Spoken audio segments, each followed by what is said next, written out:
All right, how are we doing? Everyone made it from the rugby. That's nice to see. What's going on? Where is everyone from? I want to get like a little bit of a feel of the crowd before I begin. I want to know like, where are you all from? So I guess we'll start with the home ground. Who's from the UK? Put your hands up. Oh my God, that's like most of the people.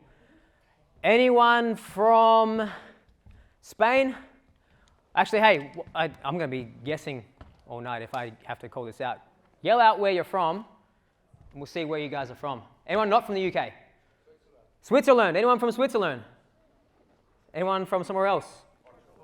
Portugal. Nice. There's a lot of Portuguese. Wicked. Where else? Let me hear. Belgium. France? Germany? Netherlands. Yeah, Netherlands. Anyone else? The States? Scotland. Scotland? What else we got? Ireland? Anything else? Chile. Wicked, dude. Nice. Anything else? All right. Any Australians? Any Finns? Brazil. Hey. Yay. All right. So, motivational interviewing. One more time, show of hands. Anyone done anything on motivational interviewing before? Let me just see who's worded up a little bit. What's going on? Okay. All right. Very good to see. Otherwise, the guys with your hands down, you might never have heard such a thing before. It's the first time. Okay, so anyway, my name's Sam. I train mostly people with anxiety and depression, people with mental health problems, low mood, low motivation. So dealing with people who are not very compliant, that's my main jam.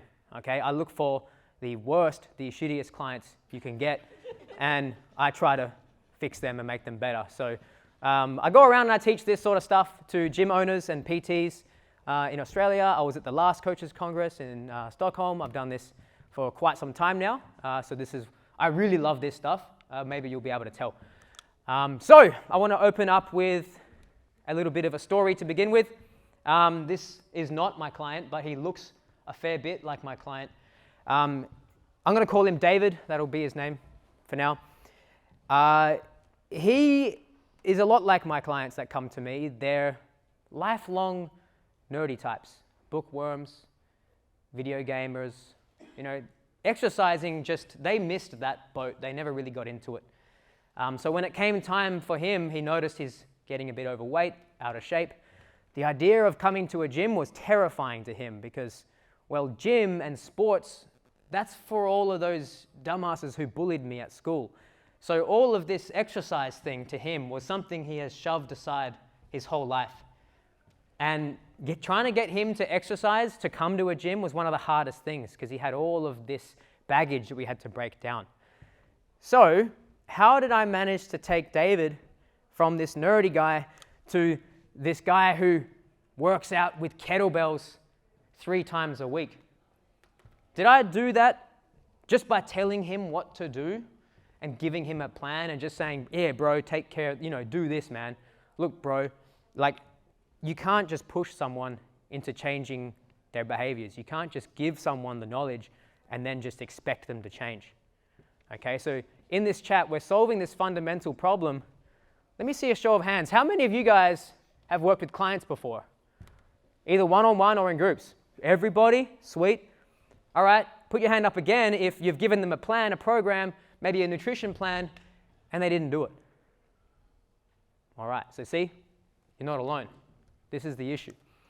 So in this seminar, what is motivational interviewing? I'll define it. It's a game changer. For me, I used to be a PT who was losing clients all the time. When I learned motivational interviewing and invested in my people skills, that changed completely. Real strategies to build the alliance between you and your customers and create change. And also, when they're closer to you, they will stay with you for longer. And also, there's going to be a lot of hands-on exercise in this. So what I want you guys to do now, if you're sitting alone, find someone and sit next to them because you're going to have to talk in this seminar. You're going to have to talk with someone. So pat someone on the shoulder and say, what's up? My name's whatever. How you doing? Just find someone if you're out alone. Okay, I want you guys to get near someone. Meet some people. That was one of the things we went to do here at Coaches Congress.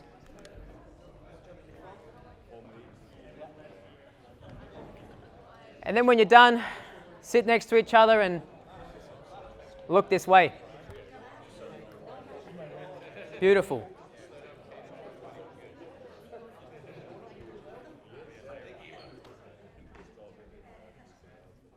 So why do we do motivational interviewing? Well, motivational interviewing is all about building a stronger alliance with your customers so that they trust you. And if they trust you, well, they're more likely to buy from you, right? Retain sales. And they're more likely to work with you and follow your advice as well. It does much more than just that. So anyway, this is one of the main issues that most personal trainers, gym owners have in the fitness industry, the writing reflex. So this is, you have all the answers as the coach. You're the expert. You just need to tell them what to do. Now this is kind of the fundamental problem that motivational interviewing is here to solve. Okay, turns out if you just keep barking orders at people and telling them what to do, you know, we all heard this growing up from our parents. Do this, do that. Now, not everyone is built this way, but being told what to do all the time by somebody doesn't exactly evoke the most amount of confidence. So motivational interviewing is a client-centered counseling approach that respects autonomy and builds capabilities and motivations for change. So it's a counseling approach. And it's used by professionals in the health space, nutritionists, doctors, psychologists. I'm trying to get it into fitness as well because we all work with people. We all try to change people's behavior. So if you're in the health space, if you're in the game of changing people's health, motivational interviewing is the industry standard behavior change methodology. So you learn this when you go to university as a psychologist or as a nutritionist, even as a doctor nowadays. We're trying to get this into the fitness industry. So before we go on, I mentioned a few words in that definition earlier, and I just want to get clear on a few things. So we have ambivalence, first of all. This is wanting two different things at the same time, and it's a normal part of change. So how many of you have tried to change something in your health or your lifestyle before? Maybe you've tried to quit eating sugar, quit drinking so much, work out more, right? Quite a lot of you. And how many of you also found it difficult to do that because doing the other thing was easy to do, or you were stuck in your old ways, right? You've tried to maybe stop using the phone so much, but you keep coming back to it. Maybe you're trying to get back to going to bed on time or something, but you keep staying up. So you're going one way, and then you go on the other. You're back and forth. That's ambivalence. And that's a normal part of change that everybody goes through. And pushing ambivalent people is going to make them resist a little bit. I'll get to resistance in a second. Change talk. Signs that someone is thinking or motivated to change. It's expressions of motivation. So someone might say something like, I really want to lose weight because I've just had a son. I've just had a kid, and I really want to be healthy for my kid. Have you heard that before? Have you felt that before? So that is change talk. And the more you hear change talk in a conversation coming from your customers, the more likely they are to change their behavior. It's expressing their motivations to change. And they have to say it themselves. That's the important thing. They're not going to say it themselves unless you evoke it out of them with proper questioning and counseling techniques. You're not going to get them expressing change talk and motivate themselves from the inside if you're just the one barking orders at them over and over again, telling them what to do, telling them what to eat. Listen to me talk. I'm so smart. Look at my muscles, you know. Resistance. This is the opposite of change talk. Ambivalent people have a lot of resistance, okay? They don't like change. They want to dig in their heels. So it works the opposite way of change talk. The more resistance you hear in a conversation, the less likely they are to change. So when motivational interviewing was studied, they found this correlation between change talk. The clients that talk a lot about change and express their motivations to change, they're more likely to change. And those who express their resistance and come up with excuses and argue, they're more likely to stay the same. So we can make our customers more likely to change if we sort of get them talking about it. And then autonomy. Let them make up their own minds. Ask them questions, get it out of them. So, first little activity. All I want you to do, either in your partnerships or in your little groups, is discuss what are the most common reasons your clients give as excuses for not sticking to a plan. Okay, that's all I want you to do. Just come up with some ideas. Do that. We've got 1 or 2 minutes. Just come up with it, and then I'll get you to yell it out. Alrighty, that'll do. That'll do. I heard a lot of the usual ones immediately, I think. Okay, what do we got here? Mr. Fantastic Beard in the green shirt, what you got? I heard you say something. Too busy. Too busy? Anyone heard that before? Yep, everyone heard too busy. Cool. Extra good beard over there, yes? It was extension of that time. It's just like time. It's always time, isn't it? Time. Anyone heard anything else different, maybe? Family. Oh, yeah. Money. Anything else? Other people getting in the way. Oh, they're blaming others. All right. Bad day. Nice, yeah. Okay, so this is basically resistance, right?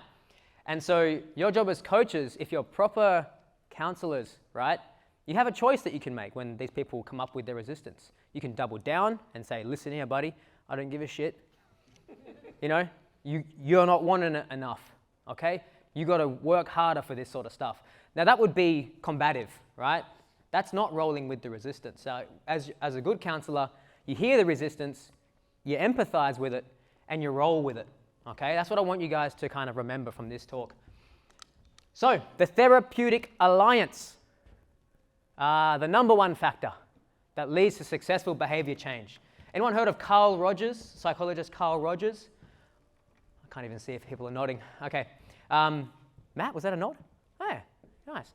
Over here? Cool. All right. So yeah, Carl Rogers was all about unconditional positive regard and the relationship between the client and the therapist.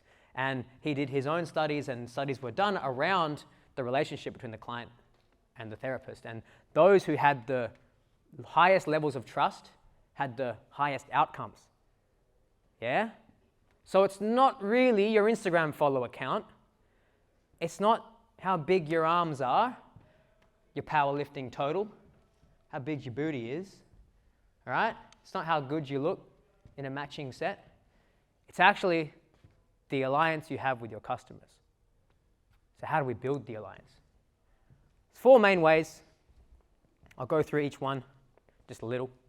So I'll do one, and then I'll talk about it, then I'll do another one, okay? You can take notes.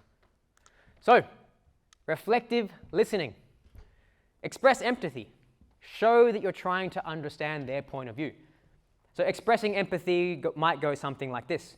So somebody mentioned about not having enough time, and then they say something, and you can say, you know what, as a father, you got 2 kids, it makes sense to me that you don't have a lot of time. Like, you got to work, you got to take care of the kids. It must be hard. So that is now, I just verbally expressed to them their point of view. They heard me say it. They're going to go, you're right, like that's how I feel. They're going to feel seen and heard. So you need to verbally express what they're feeling. You need to try to say what they're feeling. Good thing is, if you get it wrong, they can correct you, and then definitely know, right? So, like I just said, express empathy. Say how you think they're feeling. Say how you think they're feeling. Give them undivided attention, right? What if someone's talking, and while he's chatting, I just quickly go like this? What is that saying to him? Like, hurry the hell up, would you? Or, you know, client's doing a set or something. You know, undivided attention means so much. Eye contact, that sort of stuff. Mirroring their expressions. Okay, so if they are someone like me who's a little bit of a silly billy and likes to joke around, you can adopt a little bit of that posture, that style. If they're a bit more serious, you can try to take on their tone, their body language. People, when we are talking with someone that we really like, we naturally mirror their expressions and style of talking, right? Some of you guys might know, if you're from Ireland or whatever, when you go back to Ireland, what happens to your accent, you know? Or you go back home to the States or whatever, your accent just changes. You start mirroring the people around you, right? You're vibing with them. And then, Mr. Rogers, unconditional positive regard. So this is just be a nice person to hang out with. Be someone who's positive. So maybe, you know, there's a nice positive way to frame something. Be someone who's positive, right? Number 2, roll with resistance. So this is what I said before about you hear all the resistance that your clients are coming up with. So you got to roll with it. Take it, roll with it. Try to avoid arguing at all costs. So avoid pushing clients in a certain direction. Remember, people who are trying to change their behaviors are ambivalent. They're naturally resistant. If you start pushing them faster than they're willing to go, they'll start digging in their heels and they won't like it. You got to let them pull you along a little bit. 2 crazy questions. I love this one. So let's say a client of yours is trying to lose weight, but every weekend he gets shit-faced and he eats burgers and pizzas, right? And there's a few ways to go about this, but one thing you can say, 2 crazy questions. Like, all right, Tim, you did it again. What do you like about it? What do you enjoy about going out on the weekend? Like, it's happening a lot. I'd just like to know, like, what do you get out of it? And then Tim will be like, oh man, you know what, I don't actually like it that much. And then he'll start to talk about what he doesn't like about it. Because a lot of the time, the people that are doing the things that are holding them back, they're doing them, but they don't really get that much out of it. So without trying just then, I got him to list all the things he doesn't like about it. It sounds a lot different. If I'd have said, Tim, you did burgers and the beers again, what are the negative consequences of doing that? And it's so negative, and now he feels like he has to like jump on your side and start, oh well, it's not good for my health, I guess. And but if you say, Tim, what do you get out of it? Well, you might understand what Tim actually gets out of it, which is good. And also Tim might change his stance and suddenly start saying like, this isn't actually that good for me at all. Change talk, boom, right there. Didn't even try. And then second question would be, what would be bad about stopping? Like, all right, Tim, you just said it sucks. It's not good for you at all. What would happen if you stopped? He'd probably say, well, nothing, actually. I'd probably get healthier. Actually, I might feel better on the weekends. Change talk, change talk, change talk. Oh, that's funny. Because you just asked him, what do you like about it? What would be bad about stopping? Right? That's a beautiful way to get through resistance immediately. Notice I didn't argue at all. Also, remember, resistance is normal. You all feel resistant when you try to change your behaviors. Why would your clients who don't like exercising at all, why would they be any different? Actually, I say that because my customers don't like exercising at all. I don't actually know about many of your customers. They might love it. They might be way more motivated. And then another thing you can do when you get resistance is dig deeper. So instead of arguing, you can just, like I said before, what do you get out of it? How long have you done this for? Ooh, does it? Be curious. Get into the details of the resistance. Supporting autonomy. So don't push your agenda. Allow the client to choose it themselves. Allow them to voice it. We've got to ask them questions. So here's the thing. If you ask your customers, what do I do about, how do we do this? How do we move forward? And they come up with some really cool ideas. They're going to strengthen their own self-belief. And people who have higher levels of self-confidence and self-belief are more likely to make the change. Okay? So if I make them feel smart and I say, what do you think we should do? And they say, oh man, maybe I should eat more protein, go to bed on time. And you go, dude, that's an awesome idea. Look at you, you're smart. And they kind of go, oh shit, I'm smart. The coach thinks I'm smart. And then they're going to lift up their levels of confidence. They're going to feel like the change that they have to make is now not as far away. But that, you never would have got that if you just, bam, bam, here's the facts, bro. Writing reflex. A really good way of giving advice. Evoke, advise, evoke. So let's say you want to give advice, but Sam from the seminar just told me that advice is bad. How do I give advice? So you can ask them, all right, so you want to lose some weight. What do you think we could do? There's the evoke. Ask them the question, evoke ideas out of them. And it can go 2 ways. One, they can come up with great ideas, which is likely to happen because a lot of people are a lot smarter than you think if you just let them talk. So they might come up with some good ideas, and then you can go, that sounds great. Self-belief goes up. Maybe they come up with some shit ideas, because that's also possible as well. I don't know what it is. I'm not going to... I have American clients, and they seem to have very little understanding of nutrition. I'm not bashing on Americans, but it's just like, it's kind of fascinating to me. I ask them what they think they should do, and they talk about like CMOS and supplements and stuff, and I'm like, okay, cool ideas, but I've been a coach for 10 years. I have a couple of things that might work. Would you like to hear them? The client will say, oh yeah, okay, give it to me. Now they're like receptive to the feedback because I've just kind of, I've supported their autonomy and I've said, I got some ideas, do you want to hear it? Like I'm asking permission to give advice. So now they said yes, they're fully willing to hear the advice now. I let them speak as well, I heard them, right? And now I'll give my advice. And then at the end, Evoke again, what do you think of that idea, Tim? Right, so Evoke, you got any ideas? Advice, hey, let me try, what do you think of these two ideas? What do you think of that? Evoke one more time. And then he'll go, you know what, I like the idea you said in the first one. Maybe we do that. You go, yes, okay, cool. So yeah, ask permission, basically. And remember, the client, they're the ones living their own life. They know what's going to be a good idea for them, what's not. So this is why I'm not a huge fan of certain meal plans and stuff, because it's kind of just dictating. You know, food is one of the most intrinsic things that like we have evolved for millions of years eating food, and we grow up in different countries and cultures eating different foods, and then you're going to come along and slap like 6 eggs for their breakfast, and they're going to be like, what the hell is this? I don't even eat breakfast. So asking them is a good way to find out. Finally, genuineness and curiosity. I like to call this the confused professor. Where is it? Yeah. Act as if you have no idea how things work and have them just explain stuff to you. So I'm just going to keep picking Tim here. Old mate Tim's just said, like, I should eat healthier. What do you mean eat healthier? I don't understand. Like, you want to act as if they're like a strange alien life form. And what do you mean? Like, get curious. Get them to talk. Show genuine interest. Try to show an actual interest in their lives. Don't pretend to know stuff if you don't. People love talking about stuff that they know. So if you don't know something, you can give them a chance to teach you something a little bit about their lives. So don't be afraid to be curious. Of course, you want to be authentic. People can smell bullshit from a mile away. So don't fake any of this stuff. And if they're wondering, like, why are you asking so many questions all of a sudden? You went to this conference and now you're just bombarding me with questions. You'd be like, hey man, look, the more I get you talking about this, the more clear you're going to get on your own goals. Much better than if I just sat here and lectured you the whole time. So that's why I'm asking these questions. I want to get it out of you. Yeah, that was my last point. Communicate. If it ever gets unclear, make it clear.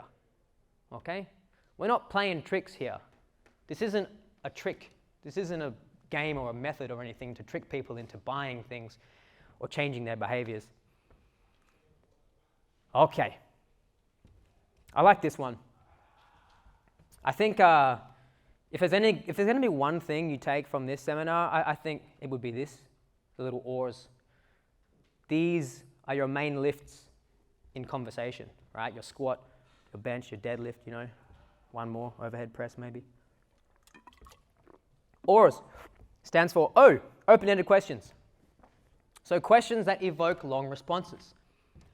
So an open-ended question is not, how's it going? Or how are you? Because we're all conditioned to just say good and get on with our lives, right? An open-ended question is, what's on your mind? What brings you here today? What do you get out of it? You can make questions sound more open-ended by saying something like, help me understand blah, blah, blah. You know, an open-ended question is not how many meals you eat, what's your body weight. Funnily enough, if you ask some dudes what their bench press is, they will talk as if it's an open-ended question. Well, back in school, I was, you know, strangely enough, that's a closed-ended question that somehow evokes long expressions out of some men. Yeah, so you want to ask questions that facilitate conversation, right? If you just keep asking a series of closed-ended questions, it's going to feel like an interrogation, and the conversation's not exactly flowing. Affirmations. This is just positive encouragement. So someone says something like, I'm going to change characters, I'm not going to do Tim anymore, we're going to do Sally. Sally, she says, I went to the gym last week. I didn't do the whole program, but I went in once. Yeah, Sally, that's so good. You've been going in 0 times for your whole life, and suddenly you've increased an infinite amount, right? 0 to 1, that's crazy. So giving an affirmation, well done, good job. Or someone is expressing something that's not easy to express. Maybe they're talking about their feelings or their emotions. You can say, hey, thanks for sharing that. This isn't easy to talk about. I'm really glad that you can tell me that. So you're just encouraging them for doing anything that you want them to do. The same way that you give a dog a treat when they do something that you want them to do, so then they learn that behavior, right? You want to give them that little bit of encouragement for doing the good thing, whether that's opening up and telling you something or it's doing the right behavior. Don't let any good deed go unrewarded. They look up to you guys as coaches and like to say, good job, buddy, good, well done. We like to hear that. Reflections, really good stuff. I love this one. So every now and then during conversation, your client's telling you something, you basically just say back what they said to you. Just paraphrase it really quick, throw it up and give it back to them, right? So Sally might be talking about how she's having a hard time at work and the family, and you can just say, yeah, okay, it makes sense. Last week was tough. You worked 12 hours, you had to look after the kids. Makes sense. Just give them that. Just repackage it, say it back to them. They're going to feel like you're listening. They're going to feel like you're empathizing. That's really powerful stuff for building that alliance. They're going to feel like, oh shit, this guy listens to me. A reflection is not, 100%. Right, that's not a reflection. You got to say back what they just said to you. A summary, that's like a big reflection. All right, Tim, the past 15 minutes we've been talking about your nutrition. And you told me that on the weekends, it's a tough thing for you because you and the boys, you like to have drinks and then usually you go and eat. And then the next day you don't feel great, so then you continue to eat poorly. You've brought this up actually quite a few times in the past, and you said this is something that you want to change. Does this sound okay to you? That was a summary. So you can think of a summary as, you can think of a conversation as you're walking through a field with your client, and there's flowers in the field. And as you're walking, you're picking up flowers. Those are change talk.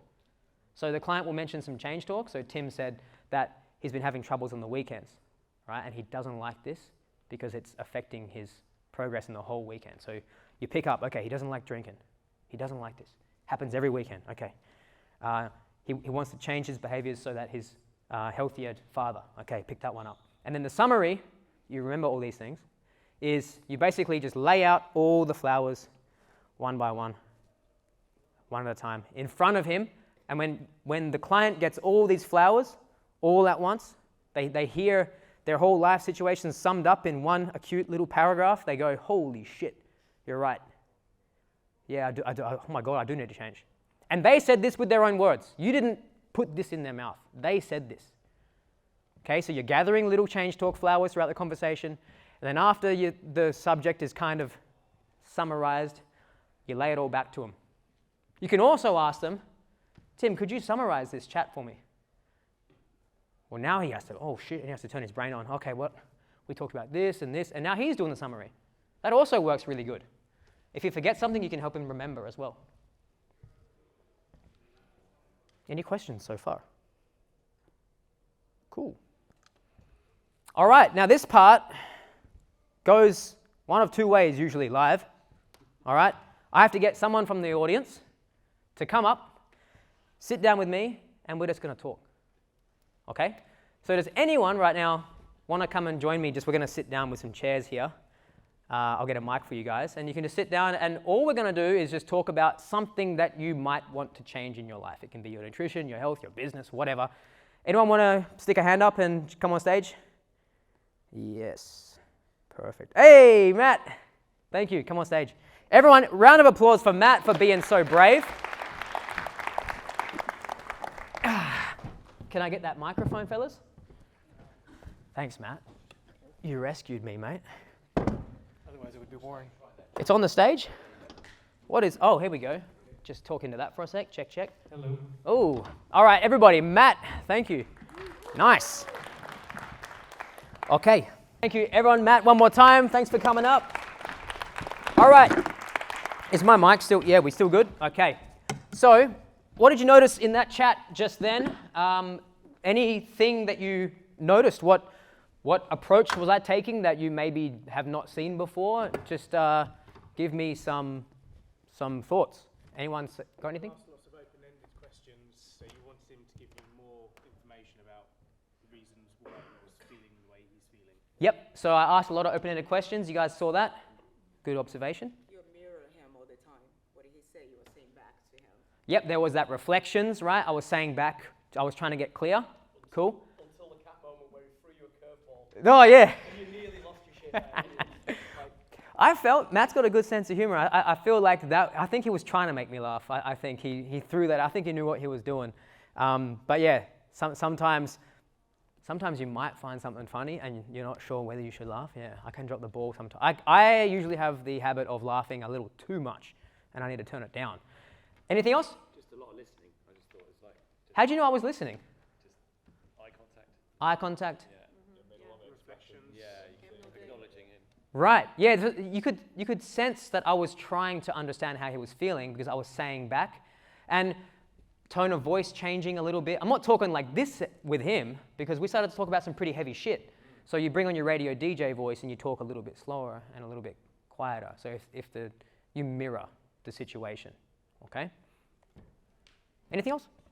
Scale between 1 to 10, ask about the worst part, and ask about the best part. Yeah, I love that. Oh man, that's called a change scale, and I use those all the time because it kind of makes things very practical for me to understand, but also what is the next logical step.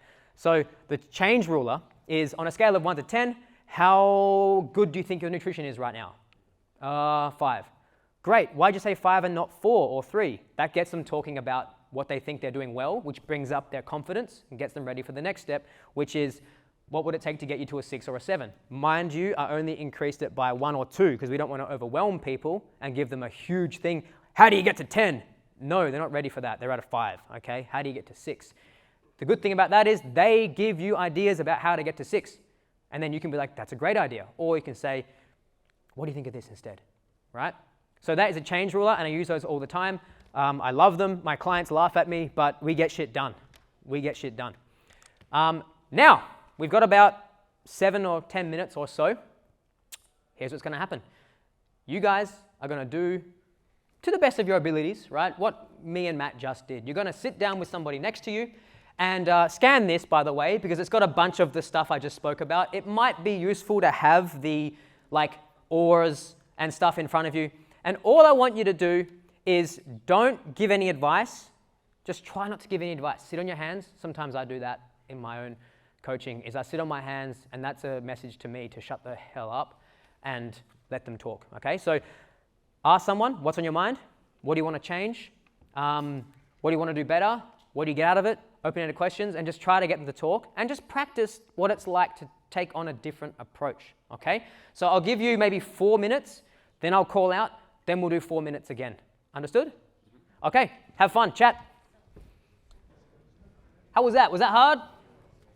Feel weird? Keep practicing. Yell out, what did you learn from this seminar? What is a big nugget that sticks out to you? Call out what you got. Yo. Power of a really good question. Power of a good question. You guys agree? Yeah, heads nodding. What else? Give the answers. Don't give the answers? They give the answers. They give the answers. Yeah, it works better if they, yep. It can be hard to, yeah. Can you guys feel the writing reflex just then? Like as your clients, yeah. Oh, I got the idea. Yeah. You gotta, yeah, I sit on my hands. That's my thing. Anything else? Just like that Evoke advice, that was really good. That's a good way to give advice. Yeah, if you got teenage kids, oh man, I don't. I actually can't even tell if this works or not. But I have a nephew, and he likes it when I listen to him. So I try to do the same thing for him. He's a pain in the ass. He's 17, man. Anything else?